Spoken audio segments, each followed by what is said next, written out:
Tonight is the 7th of September, and this is the 7th night we are speaking on the Theragatha. Tonight should be the last part. We come to verse number 1091, Talaputta. These verses by the Arahant Talaputta are very, very, very nice.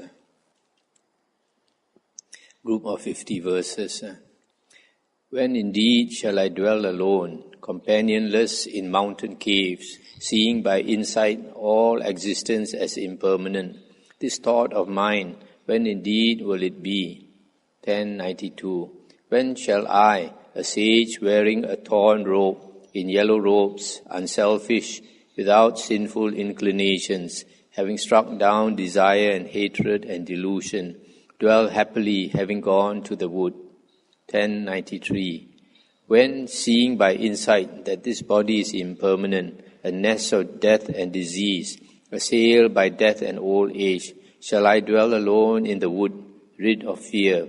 When indeed will it be? 1094. When shall I dwell, having taken a sharp sword made of wisdom, and having cut the creeper of craving, producer of fear, bringer of pain, twining around everywhere? When indeed will it be? 1095. When, suddenly taking the seer's sword made of wisdom, of fiery might, shall I, seated on the lion throne, suddenly break Mara and his army? When indeed will it be? 1096. When shall I be seen exerting myself in the assemblies by the good, the venerable ones who revere the Dhamma, seeing things as they are, with faculties conquered? When indeed will it be? 1097. When will weariness, hunger, thirst, winds, heat, insects and reptiles not assail me on Giribhaja, concerned with my own goal? When indeed will it be? 1098.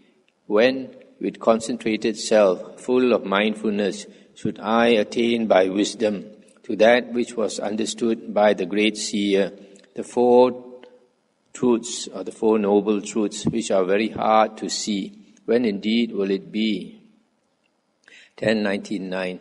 When shall I, possessed by calmness, by wisdom, see innumerable sights and sounds, smells, tastes, things to touch, and mental phenomena as a blazing mass? When will this thought of mine be? 1100. When shall I, spoken to with abuse, not be downcast on that account, and when praised, not be pleased on that account? When will this thought of mine be? 1101. When shall I regard as no more than wood and grass and creepers these elements of existence and innumerable mental phenomena, both internal and external things? When will this thought of mine be? 1102. When will the black rain cloud with fresh water rain upon me and my robe in the wood, as I go on the path trodden by the seers? When indeed will it be? 1103. When, hearing in the mountain cavern the cry of the peacock, the crested bird in the wood, shall I, rising up, give thought to the attainment of the undying? When indeed will it be? 1104. When shall I cross over Ganges, Yamuna, Sarasvati, the Patala country, and the fearful Balava Mukha sea by supernormal power not impeded? When indeed will it be? 1105. When, like an elephant moving about without attachment, shall I tear asunder desire for the strands of sensual pleasure, being applied to meditation, avoiding all pleasant outward appearance? When indeed will it be? 1106. When, like a poor man stricken by debt, finding treasure after being oppressed by rich men, shall I be pleased, having attained the teaching of the great seer? When indeed will it be? 1107. For many years I have been begged by you, enough of this dwelling in a home for you. Why therefore are you urging me on, mine, now that I am a wanderer? 1108. Was I not begged by you, mine? On Giribhaja, those birds with variegated wings, greeting the thunder, which is the sound of Mahinda, will delight you as you meditate in the wood. 1109. Having given up all in the family circle, friends and dear ones and kinsmen, in the outside world, sport and delights and the strands of sensual pleasure, I have entered on this. Even then, are you not pleased with me, mine? 1110. This mind is mine alone, for it does not belong to others. What need is there of lamentation at the time of putting on arms? Seeing that all this is unstable, I went forth, desiring to win the undying state. 1111. The speaker of good utterances, the best of men, the very powerful charioteer of men who are to be tamed, said, since the mind is moving like a monkey, it is very hard to restrain for one who is not rid of desire. 1112. For sensual pleasures are variegated, sweet, delightful, to which ignorant individuals are attached. Seeking for renewed existence, they wish for pain, being led on by their mind, and banished to hell. 1113. Dwelling in the grove, which resounds with the cries of peacocks and herons, revered by leopards and tigers, give up longing for the body, do not fail, so you used to urge me, mine. 1114. Develop the meditations, the faculties and powers, the constituents of enlightenment, and the developments of concentration. Attain the three knowledges in the Buddha's teaching. So you used to urge me, mine. 1115. Develop the way for the attainment of the undying, leading on to salvation, plunging into the annihilation of all pain, eightfold, purifying all defilements. So you used to urge me, mine. 1116. Regard properly the elements of existence as pain, and abandon that from which pain arises. In this very world, put an end to pain. So you used to urge me, mine. 1117. With insight, see properly that impermanence is pain, that emptiness is non-self, and that misery is death. Restrain the mental wanderings of the mind. So you used to urge me, mine. 1118. Shaven-headed, unsightly, reviled, with only bowl in hand, begged among the families. Apply yourself to the bidding of the teacher, the great seer. So you used to urge me, mine. 1119. Go with well-restrained self, wandering in the streets among the families, with mind unattached to sensual pleasures, spotless like the moon on a clear full moon night. So you used to urge me, mine. 1120. Be a forest dweller, and one who lives on alms food. Be a cemetery dweller, and one who wears rags from a dust heap. Be one who remains in a sitting position, always delighting in shaking off. So you used to urge me, mine. 1121. Mine, when you urge me to the impermanent and unstable, you are acting in the same way as a man who, having planted trees, wishes to cut down that very tree at the root when it is about to fruit. Stop here for a moment. So now he's telling the mind, before I renounced, you told me all these nice things. Now I have renounced, you're telling me the opposite. 1122. Formless one, travelling far, wandering alone, I shall not do your bidding now. For sensual pleasures are painful, bitter, very fearful. I shall wander with my mind, turned only on quenching. 1123. I did not go forth because of bad luck, nor from shamelessness, nor because of a mere whim, nor because of banishment, nor because of my livelihood. But I agreed to your suggestion, mine. 1124. The state of desiring little, and the abandonment of disparagement, and the quieting of pain are praised by good men. So you urged me then, mine, but now you go according to your previous practice. 1125. Craving and ignorance and various sorts of pleasant things and pleasant sights and happy experiences and pleasing things and the strands of sensual pleasure have been rejected. I would not be able to swallow back what has been vomited up. 1126. Everywhere I have done your bidding, mine. I have not made you angry in many births, and yet That which has its origin in the self is because of your ingratitude. There has been journeying on for a long time in the pain caused by you. 1127. Only you mind make us Brahmins. You make us Katyas or nobles. One day we become merchants or workers. Existence as a Deva too is because of you alone. 1128. Because of you alone we become Asuras. Because of you we become hell dwellers. Then one day we are animals too. Existence as a Peta too is because of you alone. 1129. Not now will you injure me again and again, time after time, showing me a mask, as it were. You sport with me as though with a madman, and yet how have I ever failed you, mind? 1130. Formerly this mind wandered where it wished, where it liked, as it pleased.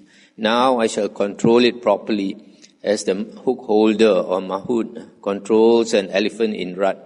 1131. But the teacher made this world appear to me as impermanent, not firm, not essential. Make me enter the conqueror's teaching mind. Save me from the great flood, which is very hard to cross. 1132. This is not as it was before for you, mind. I am not likely to return to your control. I have gone forth in the great seer's teaching. Those like me do not suffer destruction. 1133. Mountains, seas, rivers, the earth, the four directions, the intermediate points, the nadir and the sky, the three planes of existence are all impermanent and assailed. Where, having gone mind, will you delight happily? 1134. What will you do to one who has firmness as his aim, my mind? I am no longer under your control, mind. Never would anyone touch a bellows with a mouth at each end, much less the body flowing with 9 openings. 1135. In a cave and on a mountain crest, frequented and plunged into by wild boars and antelopes, or on a naturally pleasant space, or in a grove, sprinkled with fresh water by rain. Having gone to your cave house, you will enjoy there. 1136. Birds with beautiful blue necks, with beautiful crests, with beautiful tail feathers, with beautiful wings of variegated feathers, greeting the beautiful sounding thunder, will delight you as you meditate in the wood. 1137. When the sky has rained, and when the grass is 4 fingers high, when the grove is in full flower like a cloud, I shall lie among the mountains like a tree. You will be soft for me like cotton. 1138. But I shall act as master. Let whatever is obtained be sufficient for me. Therefore I shall make you as supple as an unrelaxing man makes a bag of cat skin. 1139. But I shall act as master. Let whatever is obtained be sufficient for me. I shall bring you under my control by my energy, as a skilled hook holder an elephant in rut. 1140. With you well tamed and standing firmly, like a trainer with a straight running horse, I am able to enter on the blissful way, which is always frequented by those who guard the mind. 1141. I shall bind you to the meditation object by force, as one binds an elephant to a post with firm rope. You will be well guarded by me, well developed by mindfulness, and free from all existences. 1142. Having cut off by wisdom the follower of the wrong path, restraining him by application of mind, having put him back on the right path, having seen the passing away and the coming into existence of the origin, you will be the heir of him who proclaims the best. 1143. Mind, you led me around the world, as it were, under the influence of the fourfold distortion. Now you do not associate with the merciful great sage, the cutter of bonds and fetters. 1144. Like the deer roaming at will in the variegated grove, having entered the delightful mountain, wreathed in clouds, I shall rejoice there on the uncrowded mountain. You, mine, will certainly perish. 1145. Whatever the happiness men and women experience, who live according to your desire and will. They are ignorant, being under Mara's control, delighting in existence, your servant's mind. So you see, this Talaputta, actually we have come across him, I think in the Sangyutta Nikaya. He was the manager of this show, what we call Tuahi, Tai. He used to go from place to place, making this show, like our Chinese opera show. So one day he was in a certain place and he heard the Buddha was there, so he went to talk to the Buddha. And he asked the Buddha, he said, Bhagava, we actors, we have a saying, we believe that because we entertain people and make people laugh and happy, when we die, we will be reborn in the heaven of the laughing gods. He asked the Buddha, is it true? The Buddha said, don't ask me this question. Second time he asked the Buddha the same question. The Buddha again said, don't ask me. Third time he asked the Buddha, and the Buddha said, it seems like you won't take no for an answer. Then the Buddha said, actors who entertain people are reborn in the hell of laughing beings. Something like that. So, laughing in pain. So, when he heard that, he got a shock. And his tears came down. Then the Buddha said, I told you not to ask me 3 times. You still persist in asking me. Then he said, Bhagava, I'm crying not because of fear, but because I'm so angry that I've been cheated for so many years. I've been believing this lie because he believed the Buddha. Actually, it's not that all actors go to hell. Those generally actors, because they have fame, they have money and all that, so they don't keep the precepts. Like a lot of actors and actresses nowadays enjoy too much. They don't keep the 3rd precept, since sexual misconduct. And then they take drugs and liquor and all these things, go out of control. So this is the man, after listening to the Buddha, he could renounce.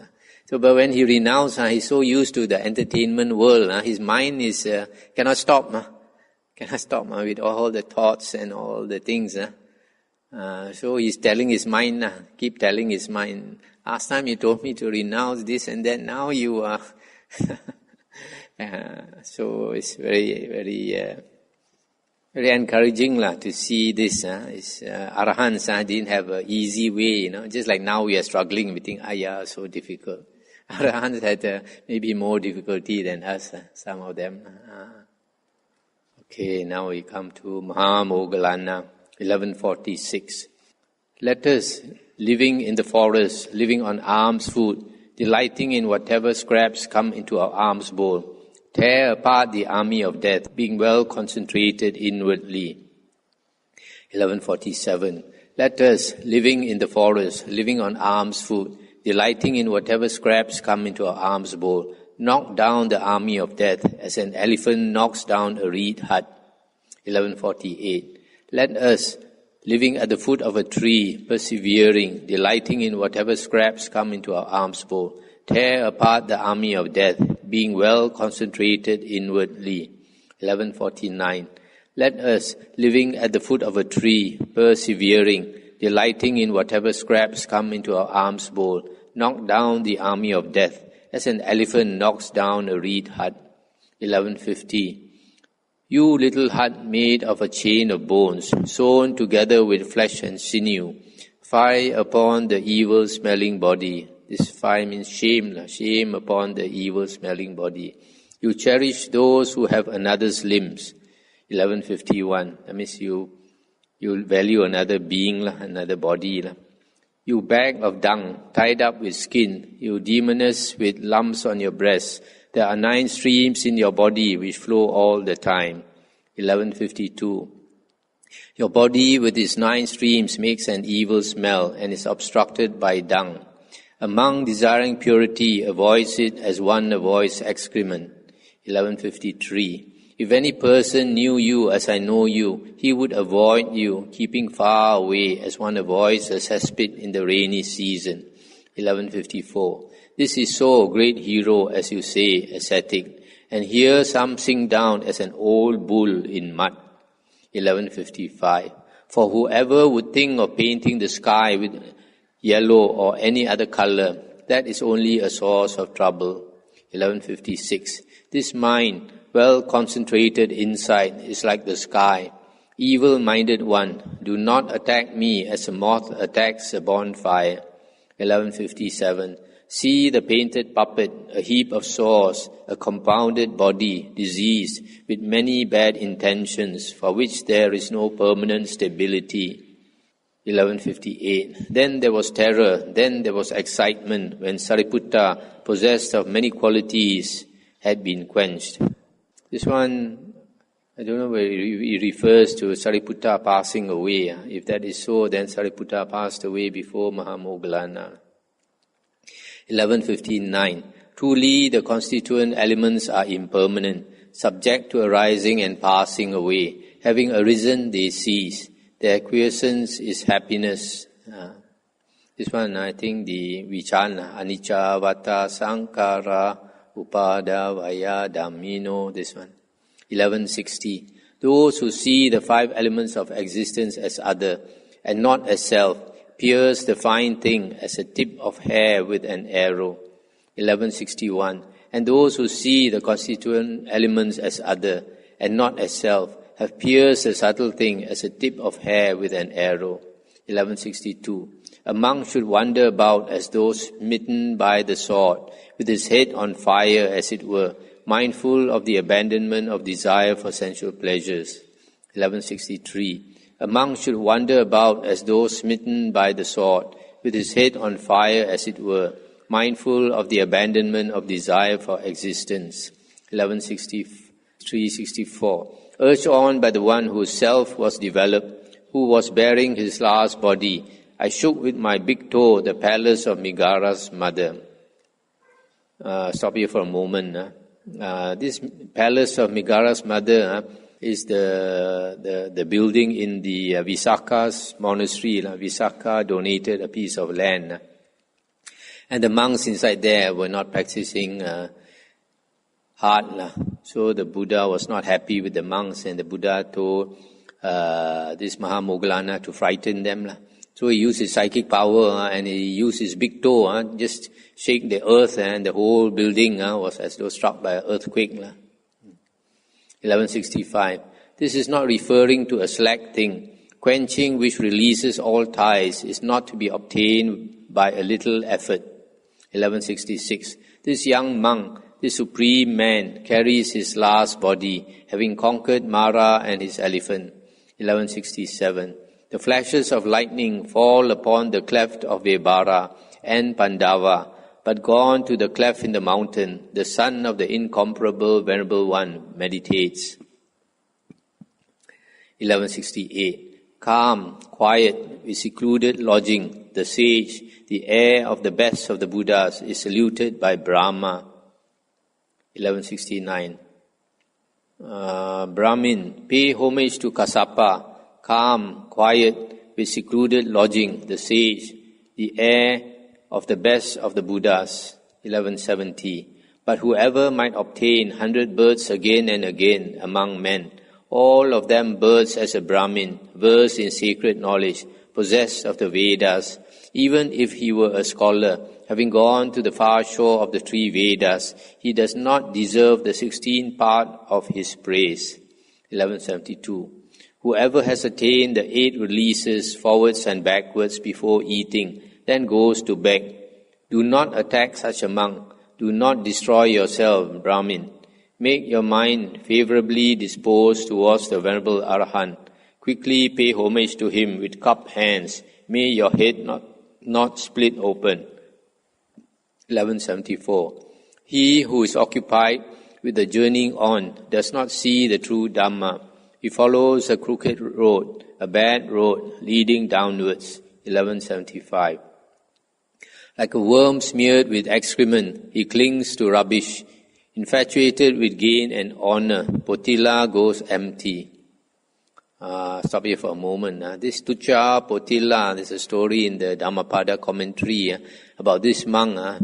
He very learned in the Buddha's Dhamma, and he goes around teaching, but he does not practice what he teaches. So they call him empty-headed Potila, Tucca Potila. So he has gained an honor. 1176. But see this Sariputta coming, of good appearance, release on both sides, well concentrated inwardly. This release on both sides could refer to release by wisdom, release by mind. 1177. Without the dart, with fetters annihilated, with triple knowledge, having left death behind, worthy of a gift, unsurpassed field of merit for mankind. Just now I said this Sariputta could possibly this one be released by wisdom and by mind. But the commentary says that Sariputta is liberated by wisdom only.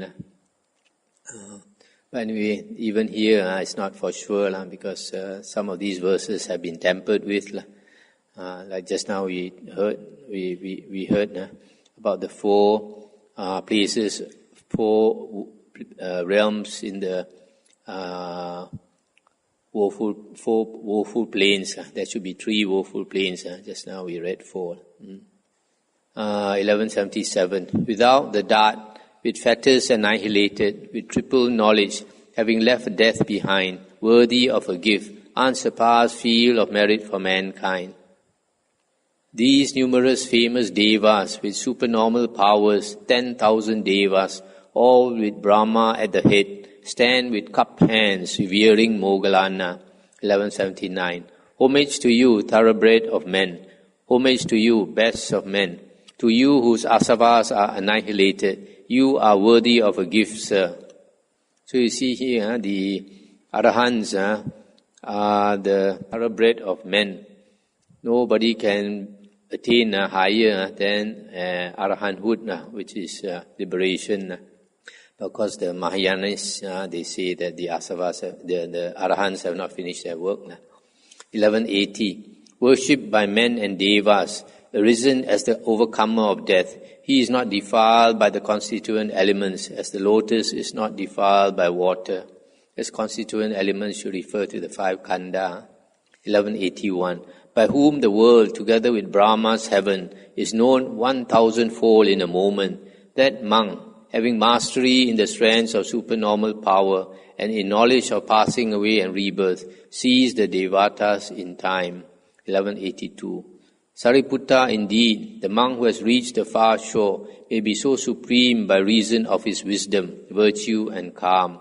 1183. In a moment I can fashion the bodily form, 100,000 crores of people. I am skilled in supernormal transformations. I am a master of psychic power. I'll stop here for a moment. This 1 crore, according to the dictionary, is 10 million. So 100,000 crores means a million or a trillion. So he can multiply his body, one body, and multiply into a trillion bodies. His psychic power is so fantastic. 1184. Being a master of concentration and knowledge, having attained perfection, the member of the Moggallana clan, firm in the teaching of the unattached one, with concentrated faculties, has cut asunder his bonds, as an elephant a rope of putti creeper. 1185. The teacher has been waited on by me. The Buddha's teaching has been done. The heavy load has been put down. That which leads to renewed existence has been rooted out. 1186. I have attained that goal for which I went forth from the home to the homeless state, the annihilation of all fetters. 1187. Of what kind was the hell where Dusi was boiled, having assailed the disciple Vidura and the Brahmana Kakusanda? 1188. There were 100 iron spikes, all causing separate pain.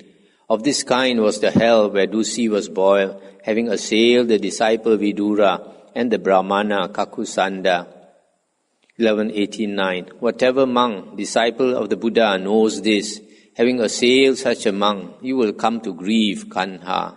I'll stop here for a moment. This Kanha, the dark one or the black one, refers to Mara. So the 3 verses I just read comes from the Maratajanya Sutta and the Majjhima Nikaya. This Mara was disturbing the Buddha, our Buddha Sakyamuni, he was disturbing this Mahamoggallana. This Mahamoggallana was walking meditation in his room, was walking suddenly, or maybe outside his kuti. Suddenly he felt his stomach very heavy, as though something inside, as though you're suddenly pregnant. So he quickly went inside his kuti and sat down, because these arahants, even they have psychic power, they have to attain samadhi before their psychic powers come. So he sat down and very quickly entered samadhi, and he saw Mara inside his stomach. So he told Mara, "Get out, Mara, what are you doing inside my stomach?" And Mara thought to himself, how can he know so quickly that I'm inside him? Even if I entered his master's body, even his master wouldn't be able to know so quickly, which shows that our Mahamoggallana's psychic power is fantastic. Then Mahamoggallana told him, Mara, you just thought, and then he told Mara exactly what Mara thought. And again asked Mara to go out. And then Mara had no choice, knew that he could read his mind. Then he went out, stood at the door there, leaning against the door and using his psychic power, trying to shield himself. And then Mahamoggallana told him, "You are standing at the door and you think I can't see you. I can see you." Then told him not to disturb the Buddha's disciples, and told him, "Your mother was such and such a name, and your mother's brother was such and such a name. And he also, previous life, the previous Mara Dusi, he said he disturbed the Buddha Kakusanda. And because he disturbed the Buddha Kakusanda and his disciples, he was reborn in hell, where he suffered for a long time with a human face and a fish body or something like that. Or a fish body and a human head, fish head and a human body, I'm not sure. So the description here, he said Dusi, Mara Dusi was boiled in hell for a long time. And when he was not boiled, he was poked with these 100 iron spikes and all that. And then this Mahamoggallana said that Mara Dusi in the previous Mara called Dusi was me. Told the present Mara, he said that uncle of yours was me in a previous life. So in other words, telling you, don't play a fool. I was with Mara before also. 1190. Mansions lasting for an aeon, standing in the middle of a lake, the color of beryl, brilliant, shining, radiant. There many nymphs dance of different colors. This one refers to, he says, because of his psychic power, he can see in the deep ocean, there's this palace of the Nagas, the snake spirits, and Naga Devis there, they like to dance, and they sway with the waves like that, very sensual. So he said he can see all these things. So he said that if a monk has all these psychic powers, you don't disturb him, otherwise he'll be going down to hell. 1191. Whatever monk, disciple of the Buddha, knows this, having assailed such a monk, you will come to grieve, Kantha. 1192. Who, urged on by the Buddha, with the Sangha of monks watching, shook with his big toe the palace of Megara's mother.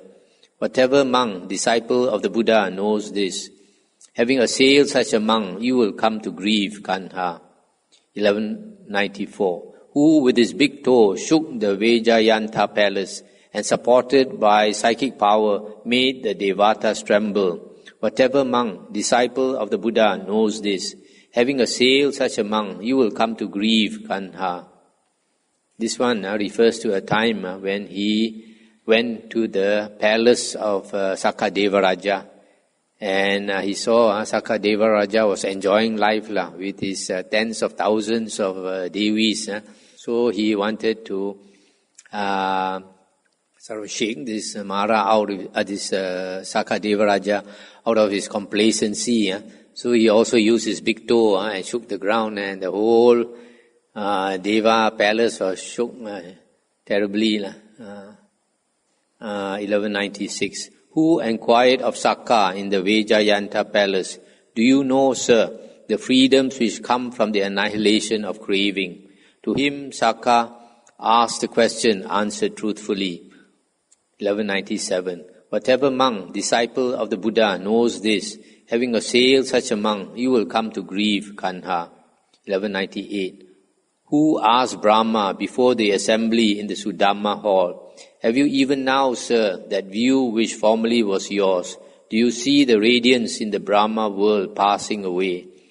1199. To him Brahma asked the question, answered truthfully, I have not, sir, that view which formerly was mine. I see the radiance in the Brahma world passing away. How should I say today, I am permanent, eternal? This one refers to another sutta where this Mahabrahma, he had this wrong view that because he has been living in that heaven for so long, he thought he was permanent, he was not going to die. And the Buddha went to him and at first he didn't believe he didn't want to believe the Buddha. And when the Buddha tried to advise him, he thought his psychic power was greater than the Buddha. So he said, I will disappear from you, see whether you can see me or not. And then he tried to disappear, he could not disappear because the Buddha was controlling his mind. And then the Buddha told him, now I will disappear from you. Then he thought, he said, you go ahead. And he thought the Buddha cannot disappear, but the Buddha suddenly could not see, could hear the Buddha's voice and all that. And then he got a shock. All the Brahmas got a shock because to them, they haven't seen any being with greater psychic power than the Mahabrahma. And then to convince them further, the Buddha emitted light. Because their light, the Brahmas, these Brahmas, their light is very bright. The minimum brightness they have, one Brahma, the light can reach 1,000 world systems. And some can reach 10,000 world systems. And the greatest is 100,000 world systems. Their light can go so far. But the Buddha emitted light which was so bright that their light became nowhere. So when the Buddha did this, 4 of the Arahants who Arahants are never asleep. So they knew what was happening. They flew there and they sat cross-legged beneath the Buddha, and all 4 of them emitted light. I think Mahakapina, Mahakassapa, Mahamoggallana, Anuruddha, probably 4 of them, with the greatest psychic powers. That's why I said, do you see the Brahma world passing away, the radiance of the Brahma world passing away, no more. 1201. Whatever monk, disciple of the Buddha, knows this, having assailed such a monk, he will come to grieve, Kanha. 1202. Who by release has attained the peak of great Mount Meru, I think, the wood of Puba Videha, and the men who sleep on the ground. 1203. Whatever monk, disciple of the Buddha, knows this, having assailed such a monk, you will come to grieve, Kanha. 1204. Truly a fire does not think, I shall burn the fool, but the fool is burned, having assailed that burning fire. 1205. Even so, Mara, having assailed the Tathagata, you will burn yourself like a fool touching fire. 1206. Having assailed the Tathagata, Mara acquired demerit. Do you think, evil one, my evil is not maturing? 1207. Evil is heaped up for you for a long time as you do it, end maker. Keep away from the Buddha, Mara. Place no hope in monks. 1208. So the monk censured Mara in the Besakala grove. Then that Yakka, dejected, vanished on the spot. What he means by place no hope in monks is that don't hope that you can influence the monks' minds. So you can see from these verses how great is the psychic power of Mahamoggallana.